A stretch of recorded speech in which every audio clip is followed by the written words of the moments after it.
Hello, welcome back to Tottenham Talks with the Porto versus Nottingham Forest review. And tonight I'm joined by Phil. Good evening, Phil. Good evening, Luke. How are we? I'm absolutely fine. How are you? I'm good, thank you.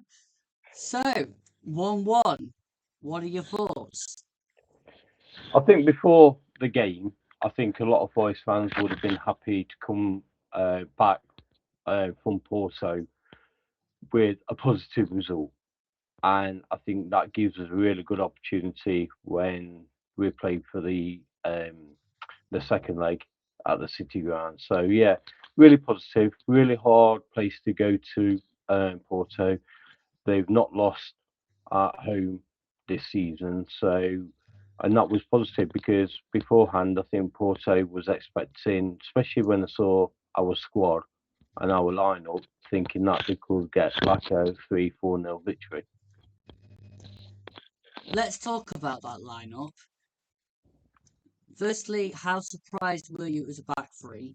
And secondly, how surprised were you that Murillo started ahead of Milenkovic? On both sides, really. I thought when you're looking at them and looking at what Porto's formation was like in what they've done in the league, I thought it was really risky playing the back three. I was a bit surprised that Murillo started beforehand, but maybe the reason for that was he's a lot faster than Milenkovic, and I think that probably for using speed to cover over Abbott and also Murata. I think they needed somebody with a bit more pace. Do you think, though, that not having Milenkovic in there creates a little bit of that vulnerability for the first goal? I think when the kickoff was there, Taker made some cracking saves, and I think we was all over the place. We were six and sevens at the back, and I don't think it helped where when you play when you're expecting normal out and out wingers to play wing backs because it's not in their natural game.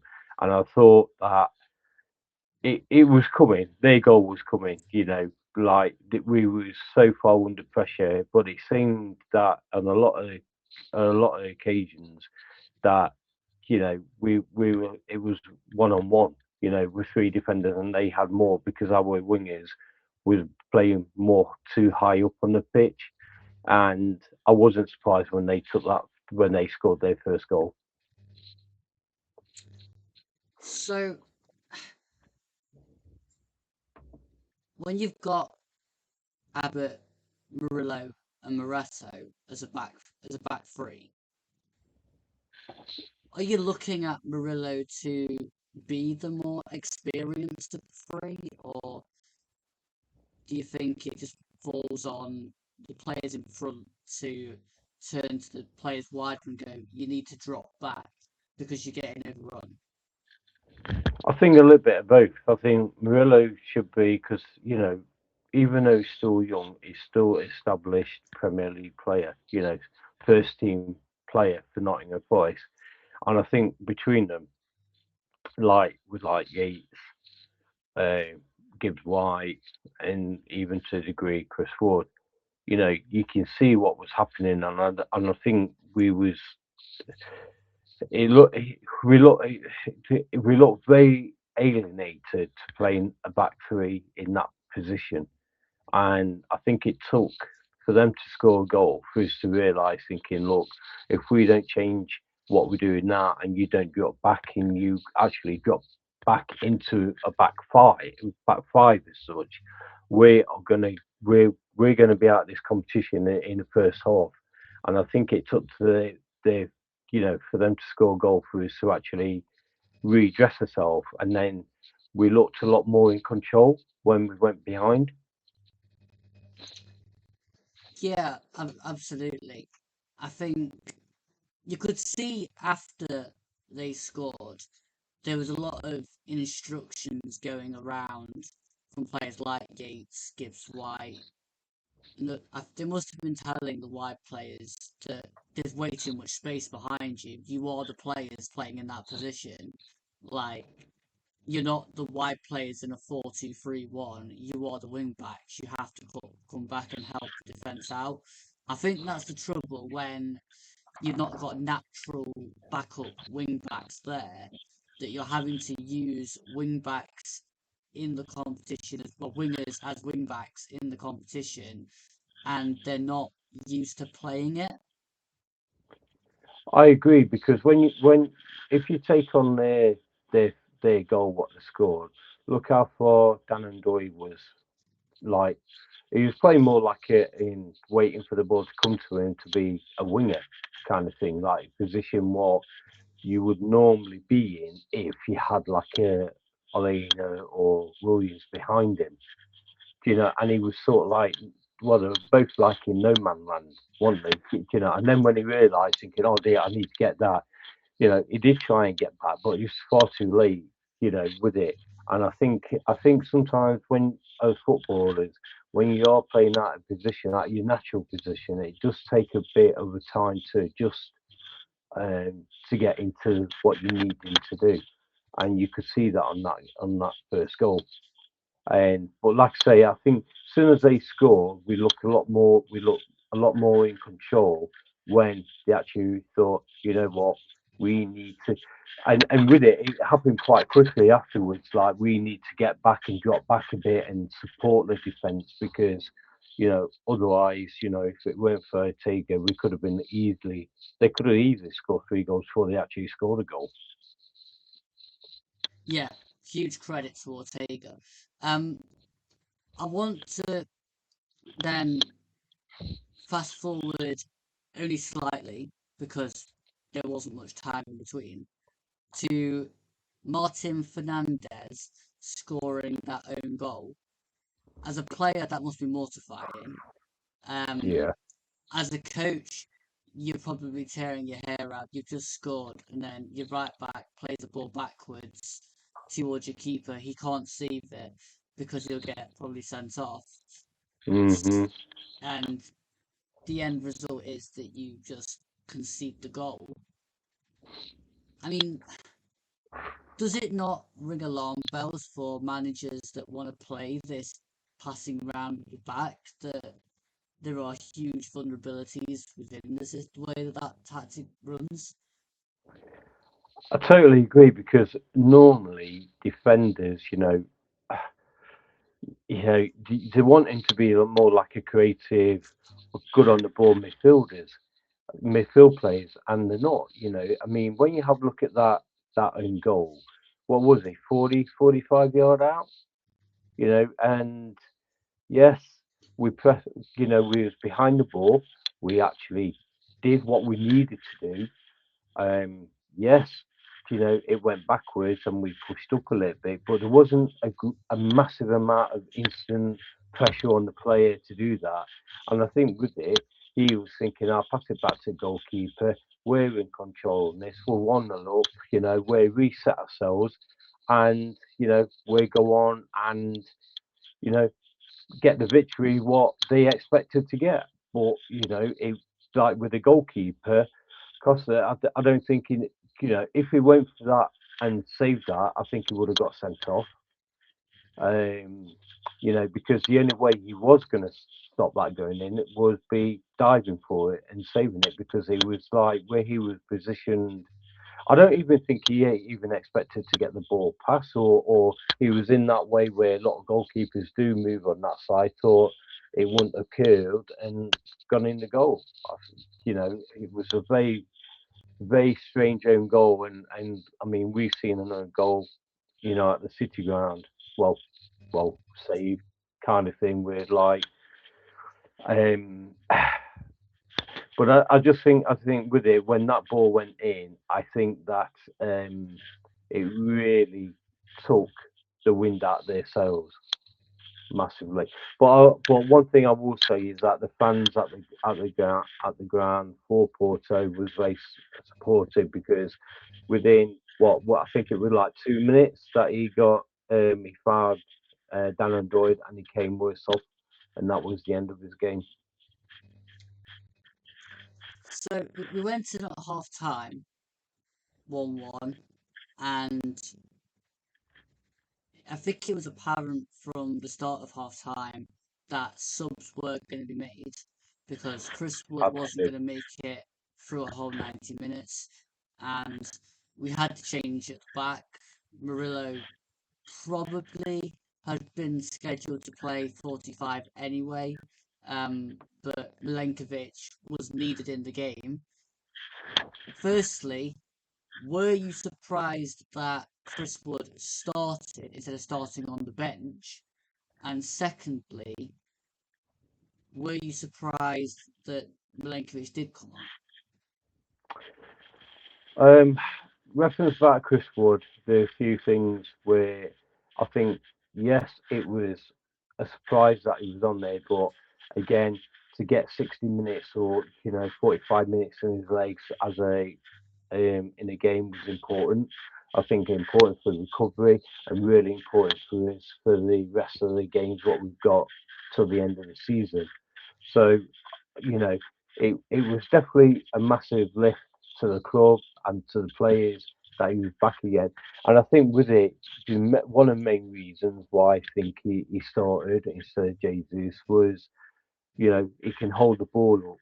He can hold it up, and I think, it was really try and take some of the pressure off because my friend who's a Porto fan, before the game he was saying, Philip, I think we're going to win 4-0.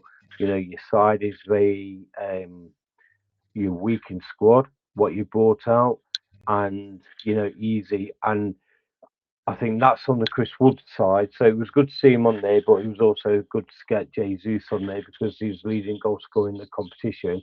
Reference about Murillo and Milenkovic, we needed Milenkovic's controlling. He's like a captain, isn't he? He talks and all that. And I think with it, it was important that, we stayed in this game for the next 45 minutes to take it back to the City ground. And I think his leadership is second to none, and I think we looked a lot more secure when he came on than what we did at the beginning, the first 45 minutes with Murillo. Well, fast forward then, when now Jesus is on the field, and probably the biggest talking point of the second half was the disallowed goal. Now, what were your original thoughts on the incident? Well, when it happened, I thought definitely not a foul on the goalkeeper at all, and I thought I was very surprised that it was disallowed. As what you could see on the replays on the game, and I think in the UK maybe VAR might have made that goal stood. But at the beginning, I definitely didn't think it was foul on Costa. I think he had every right to go for a ball. Great finish, really good finish what he did. But I think in many ways that we was unlucky that we didn't get a lead going back to the City ground. Now, I'm going to play devil's advocate here. I didn't see the handball, so I've watched this from a totally different angle. I was watching it from Jesus goes for the ball and wins the ball ahead of Diogo Costa, and then Diogo Costa has gone to try to get the ball. He's on his way down, but Jesus' knee collides with Diogo Costa's head. Now, the referee hadn't given it for a foul on Diogo Costa, it was handball. And if we deal with the handball, I think regardless of competition, that was always going to be given as handball. Now, fans can sit there and in the comments, you're very well in your rights to argue with the goals really shouldn't be disallowed for this type of incidents. I totally agree. However, if the ball hits the hand and leads to a goal, the goal is disallowed.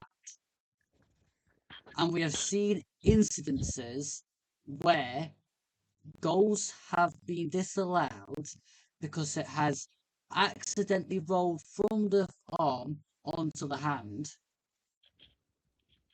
and they've been disallowed. There's probably been a few where it hasn't, but then that's where it goes down to interpretation of who is officiating at the time. And with full well no consistency is not in the referee's rulebook. No, Now, or VAR. we had an incident, I believe, with Jesus at Liverpool where he had a goal We did. disallowed, Mm-hmm. where I think it was a bit higher than the one that he got disallowed for this time, but it Yeah. still was it hit there and then he went and scored and it got disallowed. So, and that was a Premier League game. So I think on that scenario, knowing the Premier League referees like we do, I think it probably would. You see, I was at Liverpool game, as you know, I go home and away. And that game when Jesus hit it, to me, it hit him on top around there, around that area.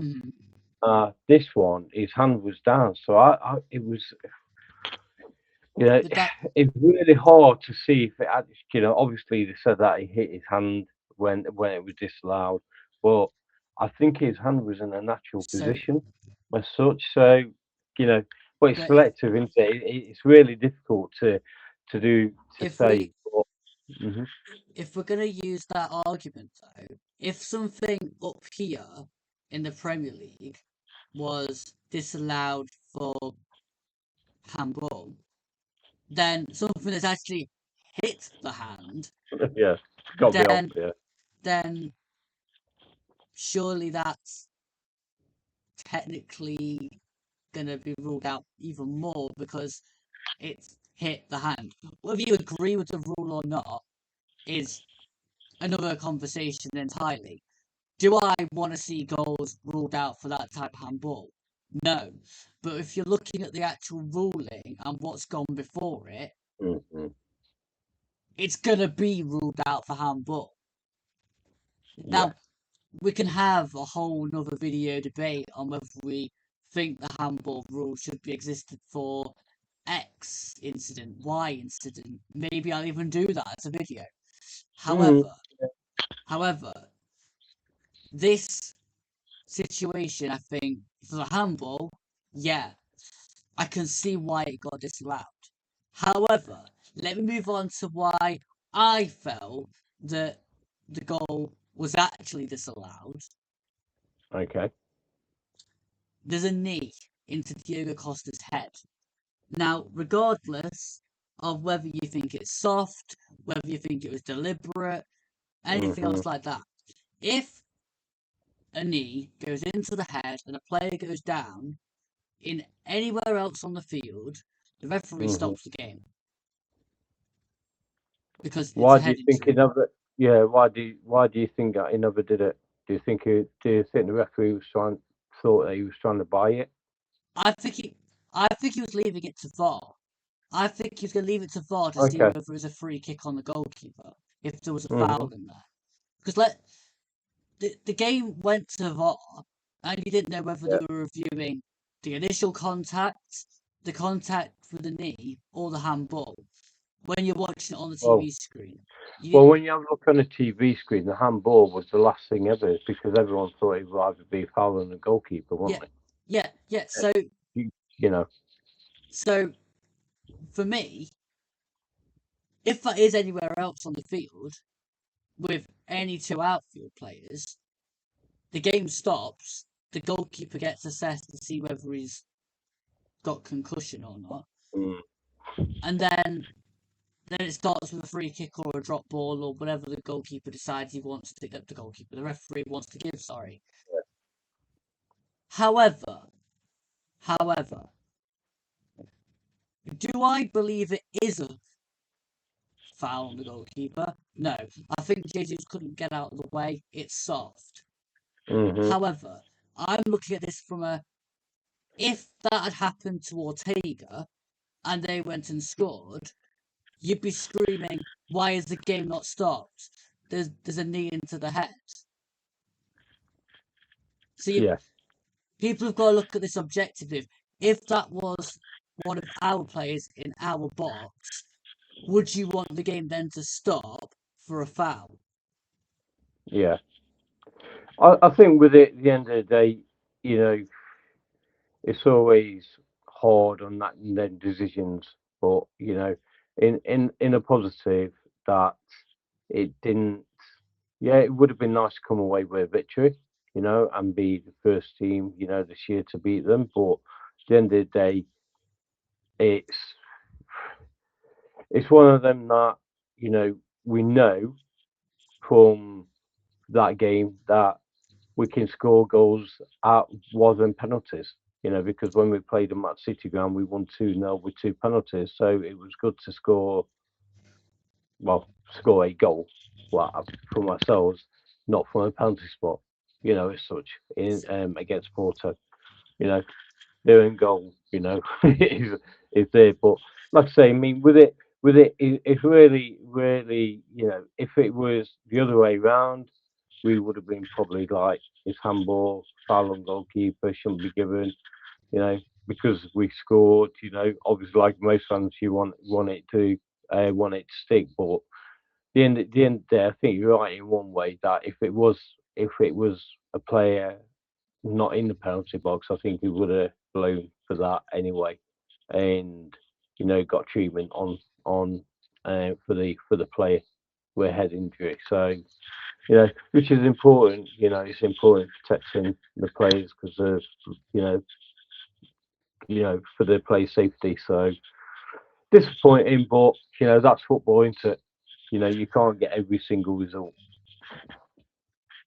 Quick forward throw question for the return leg, if you will, the second leg. With the likelihood that we're now going to bring in Aina, Williams, Anderson's going to come back, Hudson-Odoi is going to come in, which I forgot earlier. Mm-hmm. Do you think that the creativity will increase with the fact that 4 of our mainstay players are probably going to come back in to the game as a whole? Obviously, you've still got Sangare and Milenkovic to More. start from the beginning. Mm-hmm. Do you think that the intent and the creativity will increase in the home game? I think so because I don't think we play three at the back like what we have been doing. And I think when Callum comes on, and like Elliot Anderson and stuff like that, I think it will be a lot more attacking fluid. We're being more on the front foot, and I think with it, I think it'd be an open game. But I do think that when players like Hudson-Odoi, and we missed it, but I don't think. I think when you have a look at it overview, obviously Villa is a massive game for us, and because it's vital that we get something on Sunday, and if we can manage, and coming out of Porto with a positive result, and we're still in a tie, very much so. I think it was really positive, and I do think there'll be some changes because after the home game we've got Burnley at home, haven't we? So, I don't think that. I think it will all depend on the results, what happened this weekend, whether on Thursday we play more of a full strength squad or we still change it around a little bit. I think. So, because we don't do previews anymore, I'm going to ask you for your score prediction for the Aston Villa game. Well, I've got some good friends who are Villa fans, and they don't like playing us. They think that we're their bogey team, especially at the City Ground. So I'm hoping that we still are their bogey team when we play on Sunday, and I've got a feeling that we're going to win 2-0. I think the person behind me or next to me, Morgan Gibbs White, is going to score, and I think Callum Hudson-Odoi is due a goal. That's what my prediction is. So 2-0. Okay, I'm a little more conservative in the fact that I really don't care how we win. I'll take a 1-0 win. I just want to win. I forgot what a win feels like at the City Ground because they're very in short supply this season in the Premier League. So if we can start making this a week of wins, then that would be very nice. Thank you. Same, but I think that since Victor has come in, we've looked a lot more better. We look a lot better in tactics, how we play. We've had some unlucky results like Liverpool at City Ground. I'm sure we'll speak about that game in the end of season review. And I think we looked, really, really positive at Spurs. And I think when we got our first team place, it's like when you realistically, this time last year we were third in the league with a majority of the same players.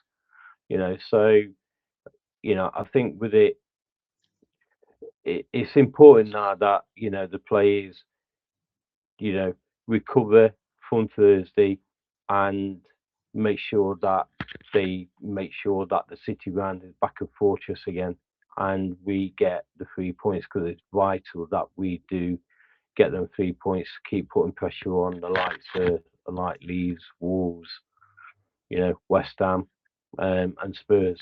Them teams, and Burnley. That we can try and make it still. It's another victory and making sure our goal difference, is better. So I think it's really important that we do get a positive result. But we will know, Spurs have got a hard game, haven't they, at Sunderland. So it'd be important that with Victor we get the players formation, and also one thing as well. There's two things for it.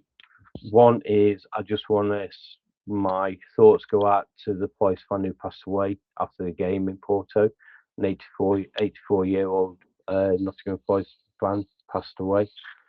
Natural causes and stuff like that. So my heart goes to the family of the Forest fan.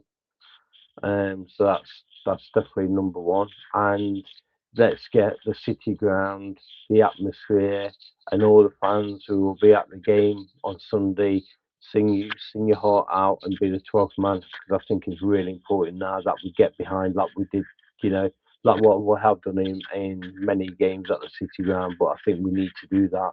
We need to be, lift the players and make it a ground that we are the 12 man to help them get the right result. Absolutely, on both counts. If you have made it this far into the video, please don't forget to drop a like and subscribe to the YouTube channel. And also, if any comments you have on what we've discussed this evening, do drop them into the comments and I shall reply to them when they appear. Thank you, Phil, for coming on. I appreciate it. Always a pleasure, Luke. Always a pleasure. And until next time on Certain Talks, goodbye for now.